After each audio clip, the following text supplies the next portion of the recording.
ride for the main observation and for the restaurant level. You guys can look down by your feet to track the progress. We'll be heading towards 114 floors for the main level, 115 for the restaurant. Is this where they film Final Destination? Hope not.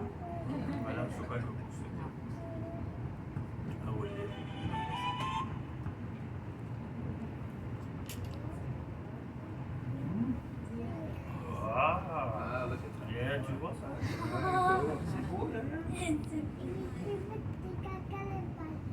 Oui, oui, oui. Ah, It's nice to have. Maman, tu vois les bateaux? Breaking out.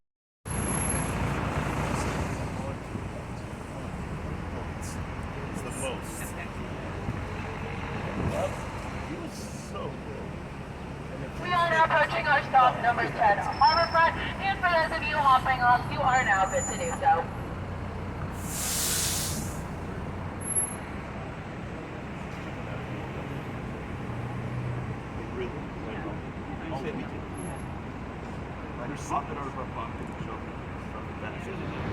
But the front wheels of it used to spin when they would record live inside this studio. They did, however, recently switch studios, so unfortunately those wheels will never spin again.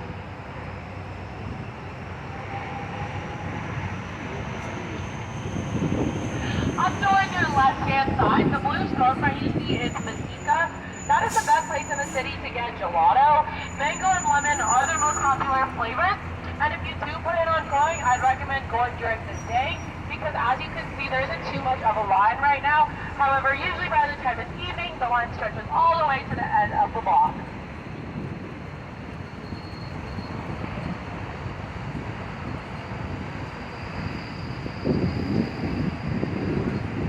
Up towards your right-hand side, on top of the Michael side, you'll see a giant light box. It does light up at nighttime, and the building that it's on top of is home to the first IMAX movie theater in Canada, which is still functioning today. Canada is actually credited with the invention of the IMAX experience, and will continue after 15 minutes.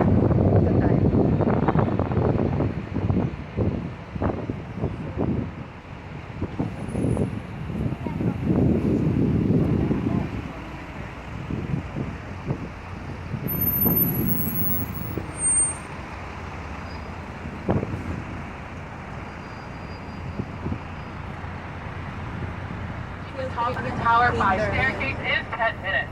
It took my mom almost an hour, but at least she made it up there eventually. At the top of the SIA Tower, there's a glass floor that allows you to look down at Toronto. There's also a restaurant called the 360 Restaurant, which rotates and allows you to get a full panoramic view of the city. And if you're afraid of heights, there's something called the Edge Walk, where you're harnessed into an orange jumpsuit and can walk along the edge of the tower for only $200. And do we have anyone looking to get off at stop 9, the south side of the SIA Tower? Alright, no one for 9. On your right-hand side is Ripley's Aquarium of Canada. It is home to over 20,000 marine animals, and inside you can pet a live stingray. On your left is the Toronto Railway Museum. It is free and open to the public, and all the train cars you see you can actually step onto. There's a little train that can take you around the museum. It's very popular amongst children and myself. We're just picking up a few people here. So as you drive through Chinatown, a lot of the businesses you'll see are locally owned. Chinatown is also the best place in the city to buy your Canada or Toronto souvenirs at a very low price.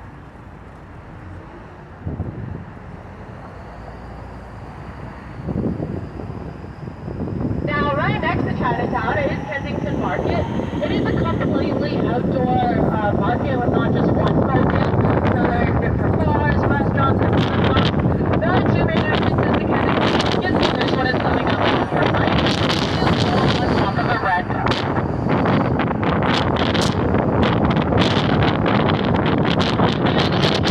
On your right, next you'll see Town on top of the yellow dome.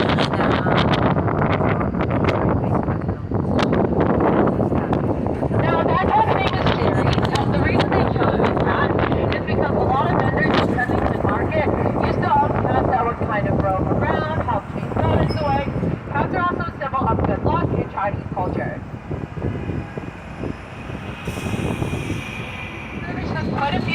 spread throughout the city that put on different plays and musicals.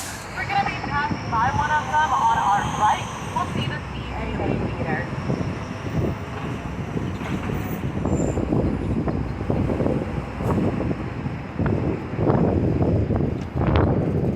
Now, if anyone is looking for something to do in the afternoon or evening, at any of the Ed Mervish theaters, they do a promotion called Rush Tickets, where you're able to buy tickets for a show the day of that is happening. So any extra seats, you can buy those for a little bit cheaper.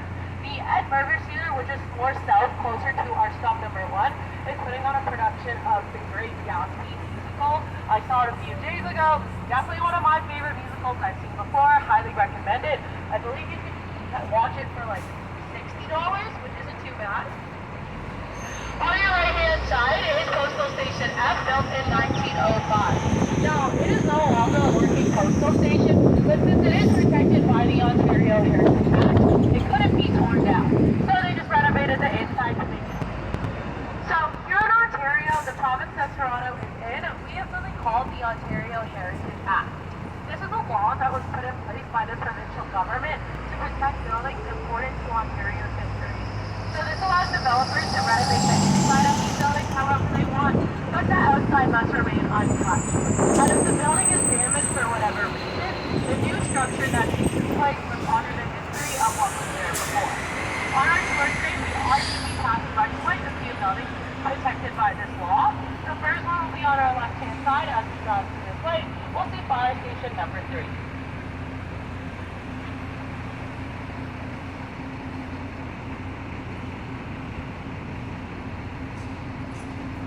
And do we have anyone looking to get off at stop number 2, Yonge and Wellesley? Alright, no one for 2.